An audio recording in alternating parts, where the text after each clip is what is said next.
Junior college, IIT, JEE, NEET academy, seat guarantee programme.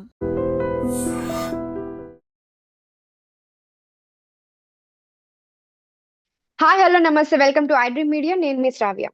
Stock market ఎలా ఉంది, వీటి గురించి అన్నిటి గురించి మాట్లాడడానికి మనతో ఉన్నారు జీవి సత్యనారాయణ గారు, స్టాక్ మార్కెట్ అనలిస్ట్. నమస్తే సార్. నమస్తే సార్ ఎలా ఉన్నారు? ఓకే, బాగున్నా. ఇప్పుడు మార్కెట్ ఎలా ఉంది? హైలో ఉందా, లోలో ఉందా? ఈ రోజు మార్కెట్ ఎలా ఉంది, దాని పరిస్థితి ఏంటి ఒకసారి చెప్తారా? ఈరోజు మార్కెట్ పాజిటివ్ లోనే ఉంది. 143.9 ఒక పాయింట్లు పెరగటం జరిగింది. ఏవైతే బిఎస్సి 30 కంపెనీలు ఉన్నాయో 30లో 15 పాజిటివ్ లో ఉన్నాయి, 15 నెగిటివ్ లో ఉన్నాయి. ఇవాళ ఉదయం వరకు ఎప్పుడు 11 గంటల వరకు కూడా మామూలుగా ఉన్నటువంటి మార్కెట్ 11 తర్వాత ఒకసారి మార్కెట్ పుంజుకోవటం జరిగింది. 81,618 వరకు హైకి వెళ్ళటం జరిగింది.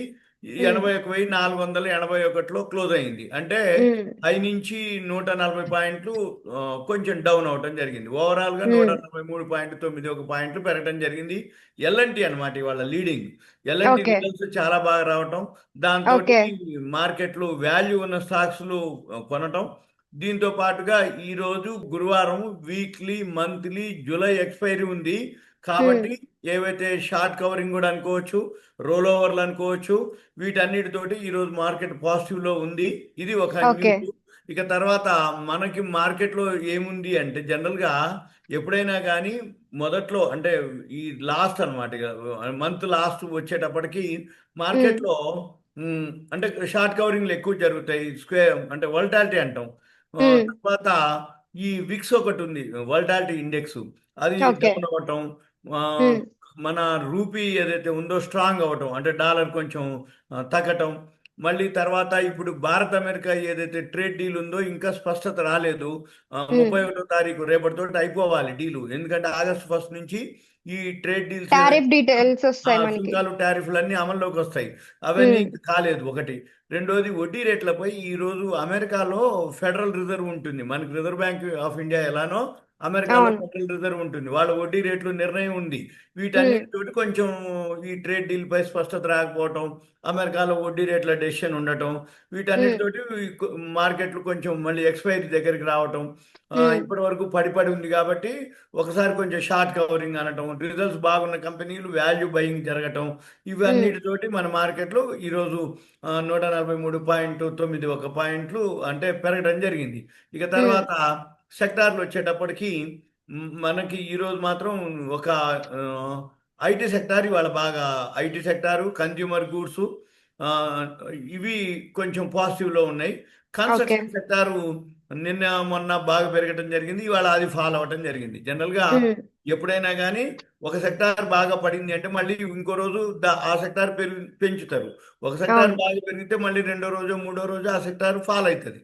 ఇవి మనం గమనించాలి. మళ్ళీ తర్వాత ఏవైతే అంటే ఎన్ఎస్సిలో వచ్చేటప్పటికి, ఎన్ఎస్సిలో మనం చూడవలసింది ఏమిటి అంటే ఏవైతే కంపెనీలు ఉన్నాయో 3,057 కంపెనీలు ఇవాళ ట్రేడ్ అవటం జరిగింది. 3,057లో 1,507 కంపెనీలు పాజిటివ్, 1,463 అంటే ఫ్లాట్గా ఉన్నాయి అన్నట్టు, న్యూట్రల్ ఉన్నట్టు. అంటే సెన్సెక్స్, నిఫ్టీ వచ్చి 33.95 పాయింట్లు పెరిగింది, 0.14% న్యూట్రల్ గా. అంటే అడ్వాన్సెస్, డిక్లైన్స్ ఈక్వల్ గా ఉన్నాయి. అయితే మెయిన్ ఏంటిది అంటే రిజల్ట్స్ ఏవైతే ఉన్నాయో రేపటికి కూడా ఇంకా చాలా చాలా కంపెనీలు రిజల్ట్స్ వస్తూ ఉంటాయి. ఉదాహరణకి ఇప్పుడు మనీ కంట్రోల్కి వెళ్ళి ఎర్నింగ్స్ అని ఉంటుంది. ఎర్నింగ్స్ కనుక మనం చూసినట్లయితే ఎన్ని కంపెనీలు ఎర్నింగ్స్ అనేది మనకి అంటే రిజల్ట్స్ అనమాట. వీటిని ఈ రిజల్ట్స్ ఏవైతే ఉన్నాయో ఇప్పటి వరకు 4,706 కంపెనీలు రావాలి, ఇప్పటి వరకు 783 కంపెనీలు రావడం జరిగింది. ఆగస్టు 15 వరకు ఈ 4,700 కంపెనీలు మొత్తం, అంటే ఇంకొక 4,000 ఏవైతే బ్యాలెన్స్ ఉన్నాయో అవన్నీ కూడా రావడం జరుగుతుంది. అప్పుడు ఇంకా మనకి క్లారిటీ రావడం కానీ, మార్కెట్లు ఏ విధంగా జరుగుతాయి అనేది కానీ, వాల్యూ బయింగ్ కానీ, ఏ సెక్టార్ బాగున్నాయి అనేది కూడా దీని మీద ఉంటుంది. ఈ లోపల మనకి అమెరికా సుంకాల టారిఫ్లు క్లియర్ అవుతాయి. తర్వాత ఇప్పుడు మళ్ళీ అంటే F&O ఫ్యూచర్స్ ఏదైతే ఉందో అది రేపు శుక్రవారం అంటే ఎల్లుండి 1 తారీఖు నుంచి మళ్ళీ ఆగస్టు యొక్క ఫ్యూచర్స్ ఓపెనింగ్ డే ఉంటుంది. అంటే మళ్ళీ మార్కెట్లు ఫస్ట్ వీక్ అంతా మంచిగా ఉంటాయి. అంటే రిజల్ట్స్ వచ్చినాయి, వాల్యూ ఉన్నాయి, అవి పెరుగుతాయి. రెండోది ఈ సుంకాలు టారిఫ్ల మీద ట్రేడ్ డీల్ ఏవైతే ఉన్నాయో అవి క్లియర్ అయిపోతాయి. అమెరికాలో వడ్డీ రేట్లు క్లియర్ అయిపోతాయి. అప్పుడు మన మార్కెట్లో మళ్ళీ మామూలు స్టేజీ వస్తుంది. ఇది జరుగుతుంది. ఇంకొకటి ఎఫ్ఐఎల్ కూడా అమ్మటం వల్ల కూడా మార్కెట్ పట్టడం జరిగింది. ఇప్పుడు మళ్ళీ ఎఫ్ఐఎల్ అంటే ఇప్పుడు మన ఈ రోజు అయితే షార్ట్ కవరింగ్ కిందే అనుకోవచ్చు. అంటే ఎక్స్పైరీ దగ్గరికి వచ్చింది కాబట్టి మళ్ళీ వీటితో పాటు ఏదైతే కమోడిటీస్లో క్రూడ్ ఆయిల్ ఏదైతే ఉందో అది అంటే అవన్నీ ఎక్స్పైరీ దగ్గరికి వచ్చినాయి. క్రూడ్ ఆయిల్ కూడా ఫ్లాట్గానే ఉంది, పెద్దగా ఏం లేదు. 71.83 ఉంది అనమాట ఇప్పుడు. అంటే ఇవన్నీ శుభ సూచకాలు అనమాట. అందుకని మన మార్కెట్లు వాళ్ళు కొంచెం పాజిటివ్లోనే క్లోజ్ అవడం జరిగింది. రేపు గురువారం కాబట్టి పెద్ద రేపు కూడా ఫ్లాట్గానే ఉండొచ్చు. మళ్ళీ ఎల్లుండి మాత్రం పాజిటివ్లో ఉంటుంది. ఎందుకంటే ఫెడరల్ రిజర్వ్ డెసిషన్లు అయిపోతాయి. సుంకాలు టారిఫ్లు ఏవైతే ఉన్నాయో రేపటితోటి క్లోజ్ అయిపోద్ది. అంటే ఆగస్ట్ 1 నుంచి అమలు ఉంటుంది. అంటే వాళ్ళు ఇప్పటివరకు ఇంకా అమెరికా తోటి మంది ఇంకా చర్చల్లోనే ఉంది, ఇంకా ఫైనల్ కాలేదు. ఆ ఫైనల్ అన్ని అయిన తర్వాత అప్పుడు క్లారిటీ వస్తుంది మార్కెట్కి. ఇంకొకటి ఎఫ్ఐఐలు ఇప్పటి వరకు అమ్ముతూనే వచ్చారు, డిసైడ్ చేసుకుంటారు అనమాట వాళ్ళు బయింగ్లోకి రావడానికి. ఆటోమేటిక్గా నిన్న బయింగ్లోనే ఉన్నట్టుంది. ఎవరైతే ఎఫ్ఐఐలు ఉన్నారో ఎఫ్ఐఎల్ కనుక మళ్ళీ బయింగ్లోకి వస్తే ఆటోమేటిక్గా మన మార్కెట్లు పెరిగే అవకాశాలే ఎక్కువ శాతం ఉంటాయి అన్నమాట. ఎప్పుడైనా కానీ మన వాళ్ళు ఎంత కొన్నా కొనకపోయినా ఎఫ్ఐఎల్ కనుక కొనటం మొదలు పెడితే ఆటోమేటిక్గా మన మార్కెట్లు పెరుగుతాయి అన్నమాట.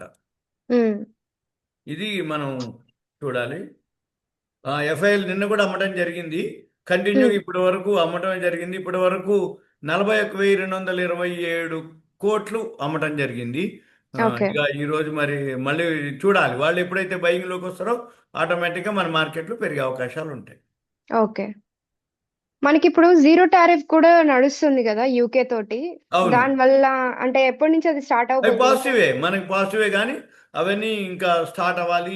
ఈ అమెరికా సుంకాలు టారిఫ్లు ఎక్స్పోర్ట్స్ ఏవైతే కంపెనీలు ఉంటాయో అవన్నీ ఏదైతే ఆ సెక్టార్ ఓకే, అవి బెనిఫిట్ ఉంటాయి. అది అవన్నీ అంటే ఇంకా ఎప్పటి నుంచి స్టార్ట్ అవబోతుంది సార్ అది జీరో టారిఫ్ అనేది కూడా? ఇంకా టైం ఉంది, అది ఇంకా ఉంది. ఆల్రెడీ ఓకే, చర్చలు అయిపోయినాయి, అగ్రిమెంట్లు కూడా అయిపోయినాయి. అవును ఇప్పటి అవును. నుంచి ఏంటిది అనేది ఇక స్టార్ట్ అవుతుంది. అప్పుడు మళ్ళీ మన మార్కెట్లు ఆ సెక్టార్కి ఆ కంపెనీలకి బెనిఫిట్ అవుతుంది. Okay sir, thank you so much sir. Thank you.